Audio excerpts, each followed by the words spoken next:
Ladies and gentlemen, welcome again to Kenya Lens Media, where we talk politics and also we analyze. Kindly, if you're new here, consider subscribing, liking and sharing our content.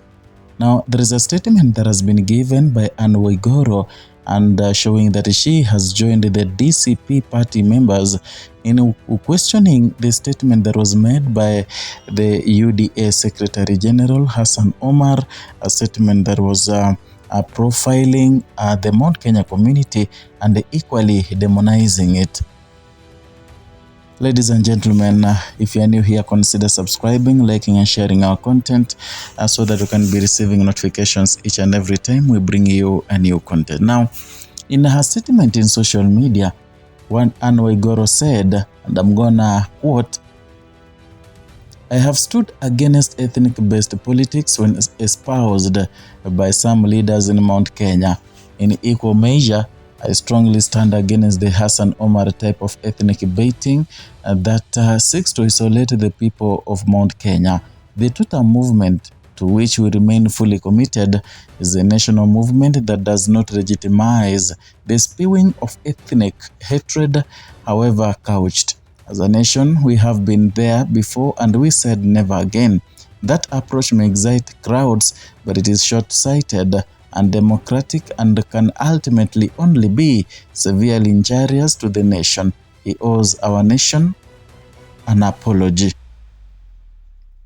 That is a very strong statement from Waiguru, who is pro-UDA. In as much as recently there are signs that indicates that the ground in Kirinyaga County is very hostile to Waiguru, and others were saying that she might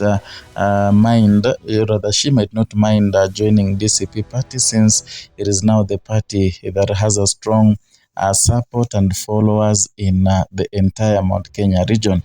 Now, by today's message and statement, it indicates signs that Waiguru equally she doesn't support some of the sentiments that were said by Hassan Omar, and therefore she doesn't support William Ruto. Because someone tell me Hassan Omar, he stood and said and equally spewed such nonsense, such careless address to the people, while William Ruto did not even point a finger at him. That tells you that William Ruto is okay with the sentiments. And actually, these are dogs of William Ruto. These are dog of William Ruto, and when it barks, you should know that the owner has given consent. Therefore, William Ruto himself does not like the Kikuyus, does not like the Kikuyu community. That is why he's using some people like Hassan Omar to spew such hatred in public. And therefore, he didn't even take time to question or rather to bring to an end such sentiments. It's not the first time Hassan Omar has said that. This is almost the fourth, or if not the third time, where he has said something regarding the Mount Kenya region. And recently, during the demonstration over the fuel prices hike, the Internal Security Cabinet Secretary Kipchumba Murkomen equally uttered some words that were kinda profiling Mount Kenya community. Such words equally are not, it's not right to use such words, especially when the country is ailing. But again, President William Ruto has never reprimanded these leaders. He has never reprimanded them, maybe in public or in private, because they keep using the same analogy. They keep, profiling Mount Kenya community. And that tells you that Waiguru, well, she's saying that, she means she's putting William Ruto to a stop. There are many leaders equally who mentioned the same, especially in opposition leadership, who questioned why the Secretary General United Democratic Alliance has resorted to bring ethnic differences by profiling the Kikuyu community. But again, there's something you need to understand. Now that the Mount Kenya community has shifted away from William Ruto, he is also strategizing on a way to bring differences between Mount Kenya and other communities, because William Ruto has realized that Rigathi Gachagua is weaponizing, is using Mount Kenya as a weapon against him, and that is why equally he wants to weaponize other tribes and the whole Kenya against Mount Kenya region, something that is uncalled for because it will lead to casualties, it will lead to fights, it will lead to wars, ethnic wars, and we are past that as a country. Now, other leaders who equally pointed a finger are Eugene Wamalwa, the party leader of DAP Kenya. Equally, he mentioned that there is no way Kenyans can look at something that is building up against Mount Kenya and keep quiet. He said that he will talk because he believes that Mount Kenya equally is among the tribes in Kenya, and no one should profile the community.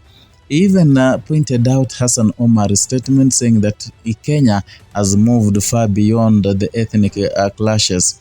Another person who equally pointed out the same is the Senator Nyutu. Senator Nyutu, according to him, he did not fault Hassan Omar because he's saying that whoever gave that directive is William Ruto. And therefore, when Kenyans are feeling betrayed, when Kenyans are feeling that Hassan Omar is one person who wants to bring chaos in Kenya, according to him, it is not about Hassan Omar, but it is about William Samoei Ruto, saying that William Ruto is the one who called, who gave maybe an order for Hassan Omar to speak such or to spew that hatred in public.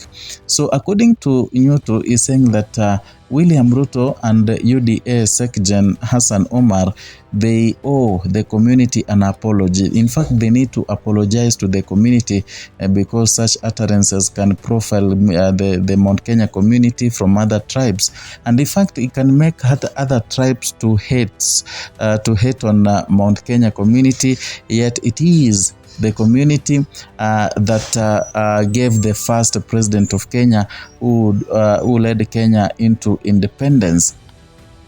Kalonzo Musyoka equally uttered the same sentiments, warning SG UDA Hassan Omar over his statements and saying that Kenya cannot fathom another fight, another ethnic fight, and saying that it is uncalled for Hassan Omar to speak such or to give such a statement.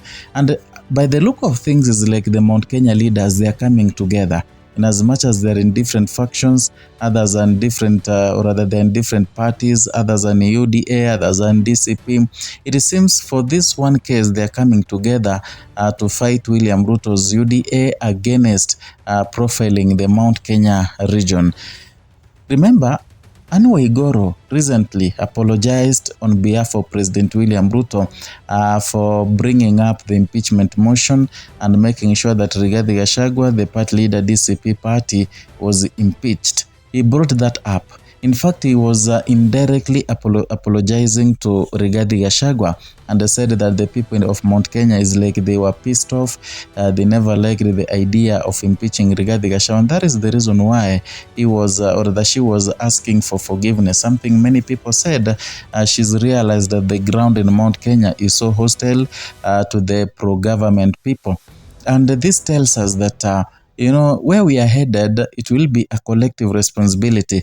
I've seen youths amalgamating and also harnessing energy, saying that they are going to demonstrate the finance bill, the brutal finance bill 2026-2027. And this time around, they're not going to go to streets, but they are going to head to individual houses of the UDA people who have been crying foul about the two-term narrative.